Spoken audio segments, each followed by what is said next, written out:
Su mera existencia como alcalde es una advertencia para Estados Unidos sobre hacia dónde se ha estado dirigiendo el país. Hay algunos de nosotros que hemos estado señalando esto durante muchos años. El invitado de hoy es el excongresista Louis Gohmert, quien representó a Texas en la Cámara de Representantes de Estados Unidos durante 18 años antes de servir en el Congreso. Fue juez en Texas durante su tiempo en Washington. Se convirtió en uno de los defensores más firmes y directos de Israel, apoyando constantemente que Jerusalén sea la capital indivisible de Israel. Se opuso a la solución de dos estados y advirtió sobre las crecientes amenazas que representan Irán, el islamismo radical y la hermandad musulmana. Hoy hablaremos sobre el llamado de Zohran Mamdani para arrestar al primer ministro Benjamin Netanyahu, el legado del senador Lindsey Graham, el aumento del antisemitismo, la relación de Estados Unidos con Israel y lo que el congresista Gohmert cree que Occidente todavía se niega a entender. Congresista Louis Gohmert, bienvenido. Bueno, es un gusto estar contigo, Daniel, gracias. Congresista, nunca pensé que haría esta pregunta en Estados Unidos. El alcalde de Nueva York ha calificado a Benjamin Netanyahu de criminal de guerra y quiere que lo arresten si viene a la ciudad. Como ex juez y congresista, ¿cuál fue tu reacción ante eso? Bueno, antes que nada, tomo a la gente tal como es y cuando alguien dice que es un musulmán marxista, bueno, de entrada sé que es un mentiroso total. Porque, como dejó claro Dostoyevsky en el siglo XIX, cuando refutaba los escritos de un idiota llamado Marx, dijo, el problema con el marxismo es el ateísmo. No puedes ser marxista y no ser ateo. Los marxistas son ateos porque para un marxista, los líderes del gobierno, esa pequeña capa de líderes, mientras que todos los demás son solo gente de bajo nivel, todos son ateos. Eso es lo que es un marxista. Así que es un poco contradictorio decir que alguien es un musulmán marxista. Así que desde el principio, antes de saber cualquier otra cosa sobre él, cuando supe que decía soy un musulmán marxista, supe que era un mentiroso. Y eso pone en perspectiva cualquier cosa que pueda decir después de eso. ¿Tiene sentido? Claro que sí. Ahora, Zohran Rondani representa a un político. ¿Está advirtiendo sobre hacia dónde se dirige, ya sabes, Estados Unidos? Creo que su mera existencia como alcalde es una advertencia para Estados Unidos sobre el rumbo que ha tomado el país. Y hay algunos de nosotros que hemos estado señalando esto durante muchos años. Hace casi 2 décadas, un canal liberal que prefiero no mencionar me menospreció. Pero escuché a una mujer que vivía en Medio Oriente y ella me dijo, no puedes usar los nombres que te doy porque sabrán quién los delató. Pero tenemos algunos líderes islamistas radicales que envían a sus esposas embarazadas a Estados Unidos para que tengan a sus hijos y luego las traen de regreso, y luego les enseñan a odiar a Estados Unidos, sabiendo que siempre pueden volver como personas que odian a Estados Unidos y ser ciudadanos estadounidenses. Y señalé eso hace casi 2 décadas como un problema, y realmente había un complejo de apartamentos tipo hotel propiedad de una empresa turca que estaba junto a Central Park, o sea, estaba justo al lado y ellos anunciaban y traían a muchas mujeres musulmanas embarazadas, esposas de líderes musulmanes que enviaban a sus esposas en su último trimestre y costaba mucho dinero, pero se aseguraban de que tuvieran un obstetra y se aseguraban de que cuando el niño naciera regresara al país musulmán con un pasaporte estadounidense. Y desde entonces no tengo que dar los nombres que ella me dio, pero hay todo tipo de ejemplos. Por ejemplo, sabemos que el presidente Morsi, que ganó por poco y probablemente con mucho fraude en Egipto, se convirtió en presidente y luego inmediatamente empezó a destruir su constitución. Y las masas en Egipto eran musulmanas, pero no querían un presidente radical islámico de la hermandad musulmana. Y así salieron a las calles, la manifestación más grande en la historia del mundo, unos 30 millones, y la hermandad musulmana se infiltró. Incendiaron una iglesia, algunas iglesias y una sinagoga, e intentaron culpar a los manifestantes pacíficos. Pero Morsi envió a su esposa 2 veces a Estados Unidos para tener un bebé. Y por eso hemos sabido que este tipo de infiltración está ocurriendo. Y por cierto, Daniel, el único ciudadano estadounidense que yo sepa cuyo asesinato fue ordenado por un presidente de Estados Unidos, fue ordenado un ataque con drones para eliminarlo, eliminaron a él y a su hijo. Alawaki era ciudadano estadounidense porque sus padres vinieron con una visa de estudiante. Lo tuvieron y luego lo llevaron de regreso a Yemen y le enseñaron a odiar a Estados Unidos. Y luego sabemos, puedo entender por qué Obama querría eliminarlo porque tenía vínculos con la Casa Blanca. Fue fotografiado liderando a miembros musulmanes del personal del Congreso en una oración en el Capitolio. La administración de Bush le permitió participar en ceremonias del 11 de septiembre en el Pentágono. Todo ese tiempo, él estaba trabajando con nuestros enemigos, básicamente como un doble agente. Pensaban que era un doble agente, pero resultó que era más bien un triple agente. Pero él era uno de esos tipos que hacen turismo de parto. Y también sabemos que Hassan, el tirador de Fort Hood, mató a 13 personas en Fort Hood. Alawaki le dejó claro que no podía servir en el ejército de Estados Unidos y ser un verdadero musulmán, y por eso mató a 13 soldados del ejército de Estados Unidos. Este tipo de cosas han estado ocurriendo durante muchos, muchos años y hemos permitido que sigan sucediendo. Así que lo de Undamin es simplemente más de lo que ha estado ocurriendo desde hace ya bastante tiempo. Muchos de nosotros, bueno, no muchos, algunos de nosotros hemos estado tratando de dar la voz de alarma desde hace décadas y ahora estamos viendo las consecuencias de que la gente no haya prestado atención. Sí. Ahora, pasaste casi 2 décadas dentro del Congreso. ¿Cuándo te diste cuenta por primera vez de que el apoyo a Israel empezaba a cambiar? ¿Hubo un momento en que dijiste que algo era diferente? Sí, pero, ¿sabes? Se entiende también, Daniel, las convenciones de AIPAC en Washington, ya sabes, eran enormes, más de 5,000 personas. Muchos estudiantes venían de todo Estados Unidos, y todo eso era alentador, ver a tantos estadounidenses apoyando a Israel. Pero durante todo ese tiempo, AIPAC seguía enojado conmigo, porque cada vez que había una carta o algo que querían que los miembros del Congreso firmaran, o había un proyecto de ley, una resolución apoyando a Israel que querían que firmáramos, yo estaba totalmente de acuerdo, a menos que tuviera una línea sobre querer una solución de 2 estados. Y le mencioné al primer ministro Netanyahu un par de veces en privado que nunca ha habido un momento en que Israel haya cedido tierras tratando de comprar la paz, que la tierra no fue utilizada después como una zona de preparación desde la cual atacar a Israel. Y eso también es cierto, como bien sabes, respecto a Gaza. Quiero decir, ese era Israel. Era todo un oasis con israelíes viviendo y prosperando en Gaza. Y yo diría que era una promesa que Dios le hizo a Abraham. Y ellos tenían invernaderos, eran autosuficientes, se proveían de comida ellos mismos, tenían empleos.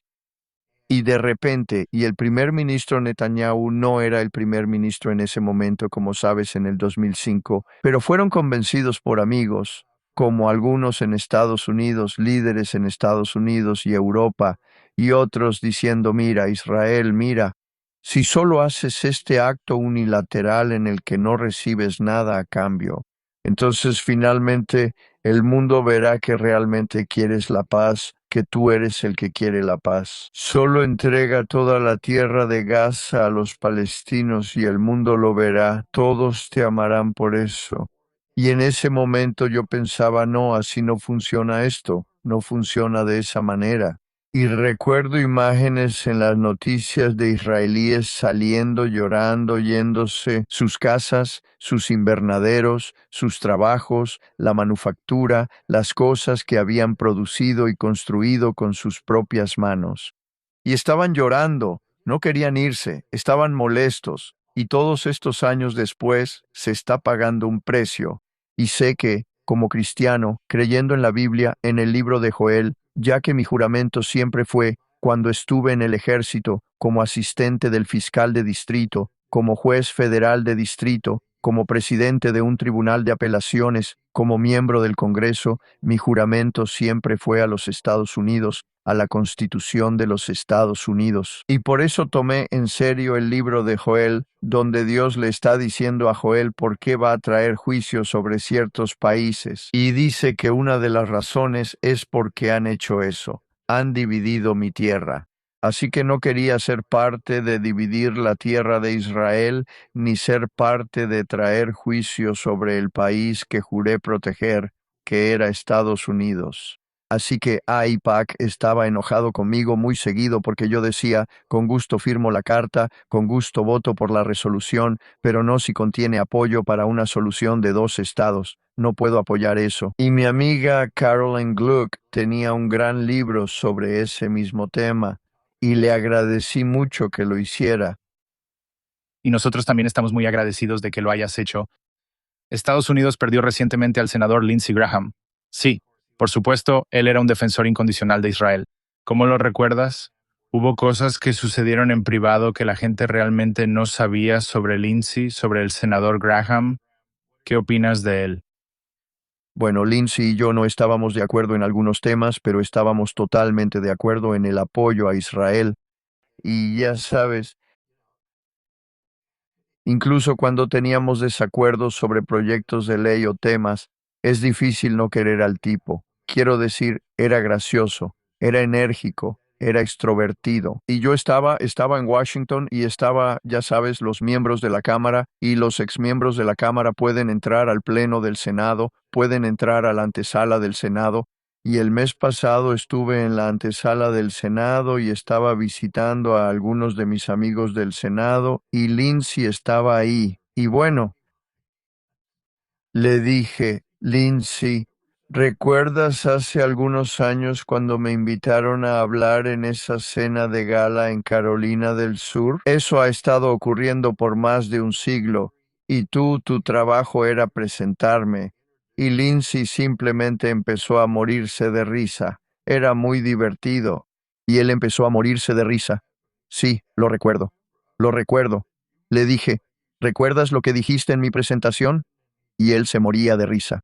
Y él dijo, sí, lo recuerdo. Y otros senadores decían, ¿qué dijo? ¿Qué fue? Le dije, él subió ahí y contó unas historias graciosísimas.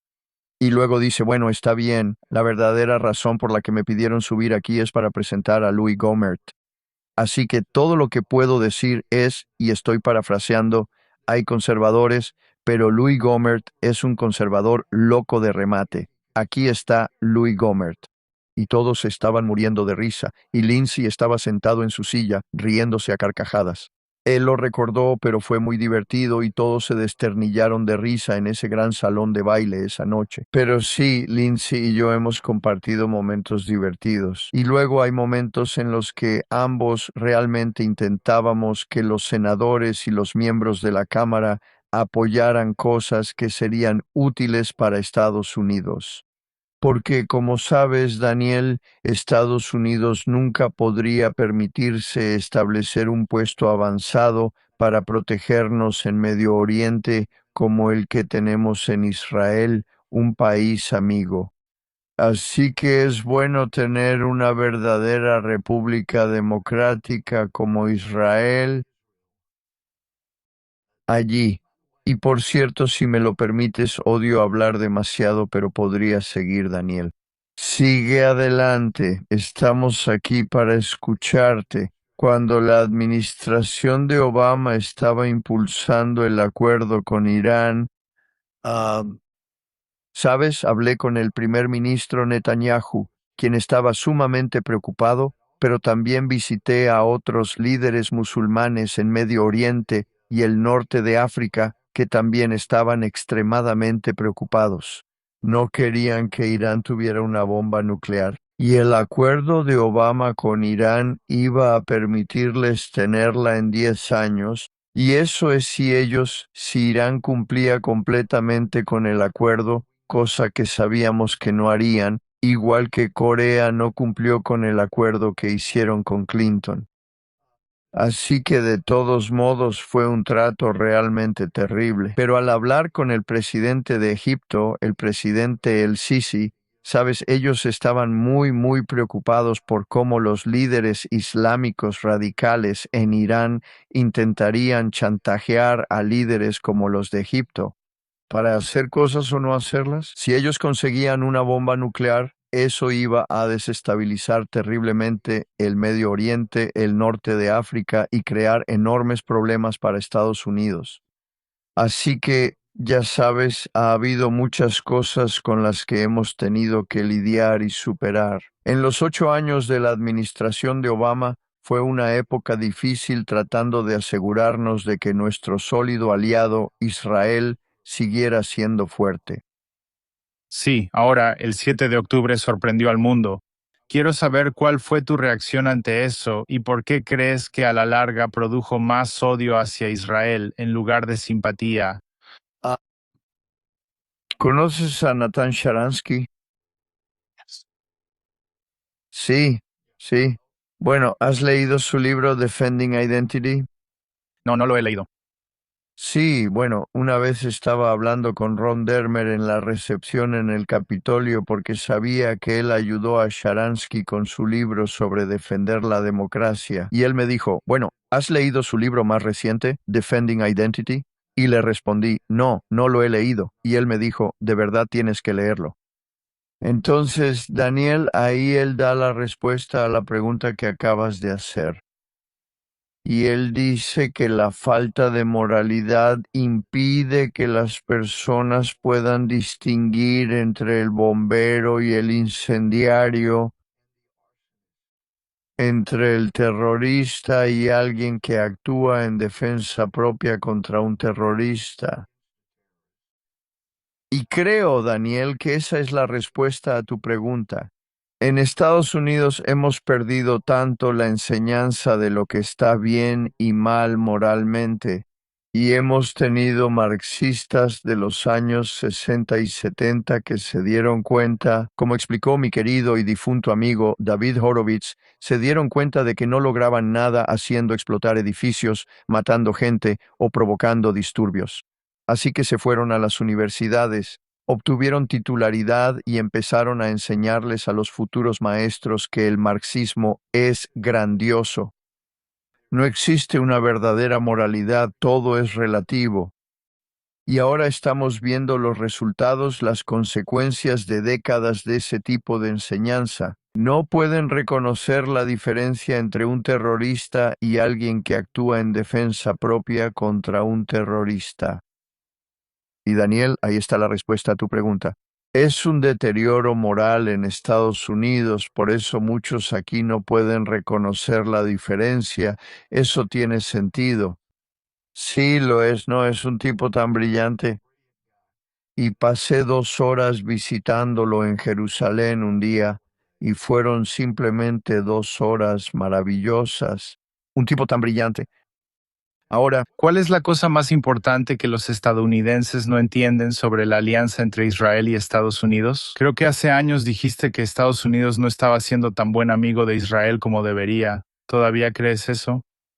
bueno, no lo éramos. En ese momento no estábamos siendo el amigo de Israel que debíamos ser. Y especialmente durante los 8 años de Obama, ya sabes, él fue grosero con el primer ministro Netanyahu, ya sabes, y lo hizo esperar en otra habitación hasta que pudiera, como si fuera un niño, hasta que pudiera aceptar el punto de vista de Netanyahu sobre las cosas. Quiero decir, y de hecho, ¿recuerdas cuando hubo una flotilla que vino de Turquía, y desafió el bloqueo alrededor de la Franja de Gaza? Ellos estaban tratando de evitar que más cohetes y armas entraran a Gaza. ¿Recuerdas esa flotilla y el desastre que provocó cuando desafió el bloqueo?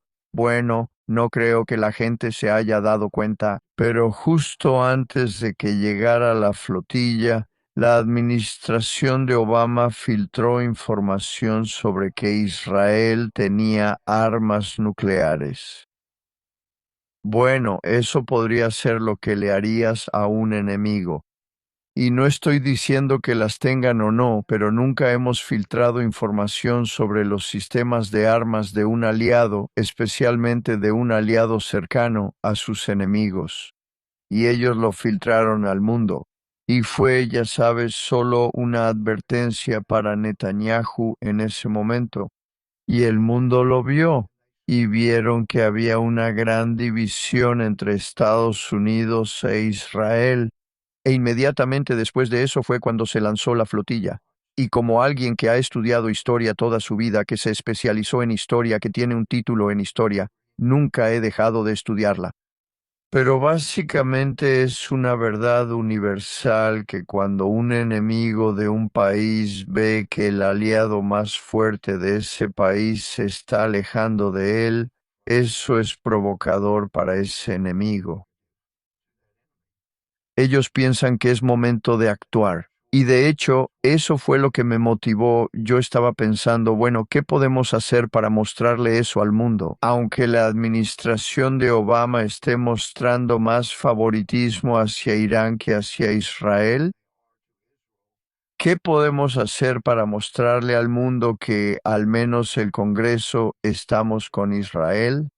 Y entonces pensé, bueno, esa es la respuesta, que vean al Congreso apoyando a Israel. Así que escribí una carta y fue en el otoño de 2010, fue después de la flotilla. Y conseguí, no sé, entre 100 y 200 miembros del Congreso que firmaran la carta pidiéndole a la presidenta Pelosi que invitara al primer ministro Netanyahu a dar un discurso ante una sesión conjunta del Congreso. Y le pregunté a la presidenta Pelosi si lo haría. Y ella dijo, bueno, ya sabes, creo que era en septiembre, sabes, aquí estamos, y simplemente no hay mucho tiempo para incluir eso antes de que termine el año. Así que realmente no tenemos tiempo para hacerlo. Y mirando hacia atrás, supongo que tiene razón porque teníamos un montón de proyectos de ley para nombrar juzgados y tuvimos que tomar muchos recesos. Y estoy siendo sarcástico, por supuesto, pero de todos modos, cuando ganamos la mayoría en noviembre, inmediatamente rehice la carta y conseguí que muchos republicanos la firmaran. Se la entregué al presidente Benner y él invitó a Netanyahu a venir a hablar. Y yo estaba realmente emocionado. Como vimos en ese entonces, a principios de 2011, una y otra vez, miembros de ambos partidos se levantan y aplauden al primer ministro de Israel. Eso envió un mensaje fuerte al mundo. Mira, puede que haya problemas al otro extremo de la avenida Pensilvania, pero aquí en el Congreso apoyamos a Israel.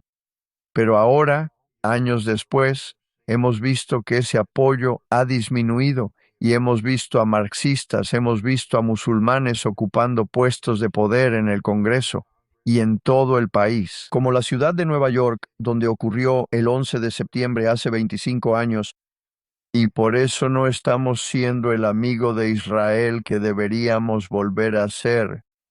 Sí. Ahora, como dijiste, has advertido sobre Irán durante años. El presidente Trump fue el primer presidente en emprender acciones militares. Pero, ¿qué viste tú específicamente que todos los demás ignoraron? Bueno, yo regreso al acuerdo con Irán. Era un tratado. Ellos lo llamaron un acuerdo. Era un tratado porque cambiaba los términos de otros tratados. Por lo tanto, debió haber requerido que 2/3 del Senado lo ratificaran. Y simplemente ignoraron la Constitución en eso. Pero me preocupaba, como a algunos otros, que no se estaban realizando inspecciones adecuadas, aunque eso era parte del acuerdo. Así que algunos de nosotros fuimos a Viena y nos reunimos con los dos inspectores principales.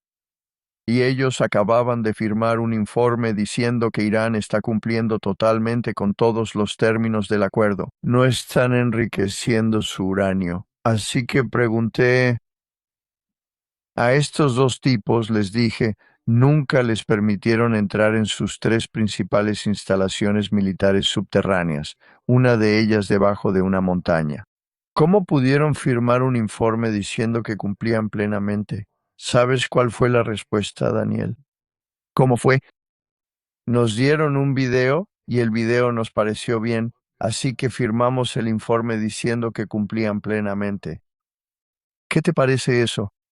Bueno, no estaban en total cumplimiento, y afortunadamente el presidente Trump los llamó a rendir cuentas y bombardeó esas instalaciones. Pero ellos aún no lo han tomado lo suficientemente en serio. Y ellos piensan que van a ganar, pero aparentemente no conocen muy bien al presidente Trump. Él no va a desplegar tropas terrestres, pero no va a permitir que sigan aterrorizando a la gente en el estrecho de Hormuz. Sí, ahora, durante años, has advertido sobre el islamismo radical. ¿Estados Unidos se ha negado a enfrentar la ideología detrás del terrorismo? ¿Y cuál crees que es el mayor error que siguen cometiendo los líderes occidentales cuando se trata del islamismo radical?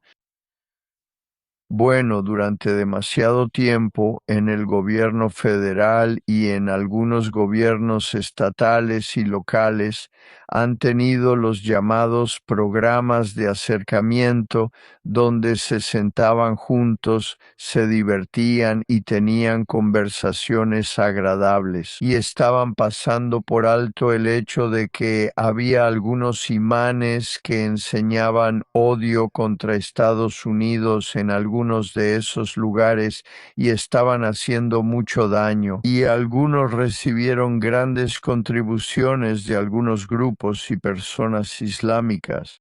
Y entonces piensan que todo está bien en el mundo. Esto es genial, mira cómo va esto.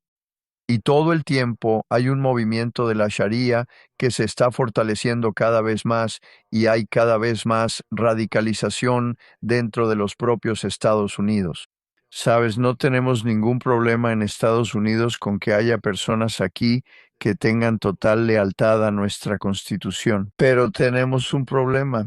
Deberíamos tener un problema con las personas que dicen, ya sabes, o que por sus acciones o palabras dejan claro que no van a seguir nuestra Constitución. Y eso es lo que se ha pasado por alto durante demasiado tiempo. Ahora, después de pasar casi 2 décadas en Washington, ¿eres más optimista o más preocupado por el futuro de Estados Unidos? Bueno, me he mantenido preocupado, muy preocupado por el futuro de Estados Unidos. Cuando llegué al Congreso, no planeaba estar ahí durante 18 años, yo era un scout águila. Siempre nos enseñaron que no te vas a menos que dejes un lugar mejor de lo que lo encontraste. Y yo seguía queriendo irme sabiendo que el Congreso y el país estaban mejor que cuando llegué ahí. Y simplemente parecía que muchas cosas estaban empeorando cada vez más. Así que me fui para postularme a un cargo en Texas, pero a un cargo diferente. Pero las cosas no están bien en este momento. Tenemos un presidente súper bueno que está tratando de cambiar las cosas, pero necesita apoyo firme en la Cámara y en el Senado. Y necesita ayuda de los estados y de los gobiernos estatales, y muchos de ellos piensan que solo van a seguir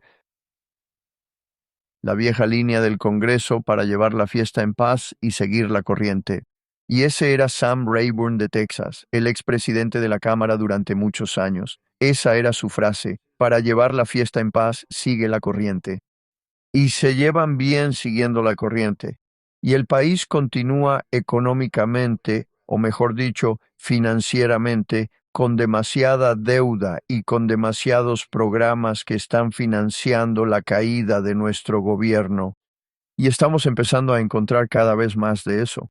Y recuerdo que un día le estaba explicando esto al ex senador Phil Graham, quien estaba comiendo con algunos texanos un día durante el almuerzo en el Capitolio. Y yo me estaba quejando con él. Le dije, ¿sabes? Tenemos otro proyecto de ley de asignaciones.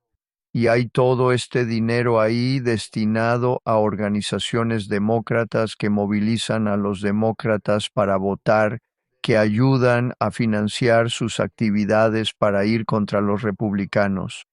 Y simplemente no deberíamos estar financiando todas estas cosas que no son para el bien del gobierno. Y Phil Graham dijo, y creo que él tenía más acento que yo, y dijo, Loy, los republicanos siempre alimentan a los perros que están entrenados para mordernos. Y entonces dije, bueno, sí, lo hacemos. Demasiado seguido alimentamos a los perros que están entrenados para mordernos. Y tenemos que detener eso. Tenemos que empezar a apoyar lo que engrandece cada vez más a Estados Unidos. Y sé que el presidente Trump quiere hacer eso, pero también tenemos que lograr que el Congreso esté completamente de acuerdo. Congresista Louis Gohmert, realmente aprecio su tiempo y quiero agradecerle por su firme apoyo a Israel. No siempre fue lo más popular, pero usted se mantuvo firme y realmente lo apreciamos. Y le deseamos lo mejor. Y si tiene algunas palabras finales que decir, por favor, el micrófono es suyo. Bueno, simplemente necesitamos ser el mejor amigo que Israel tiene y eso debe seguir siendo una constante sin importar lo que pase. Y necesitamos empezar a educar a nuestros hijos de inmediato sobre el gran amigo que es Israel y lo importante que es ser su amigo. Y no hay ninguna equivalencia moral entre un terrorista y alguien que actúa en defensa propia. Y eso es lo que está haciendo Israel. Gracias, congresista Louis Gohmert. Gracias. Daniel,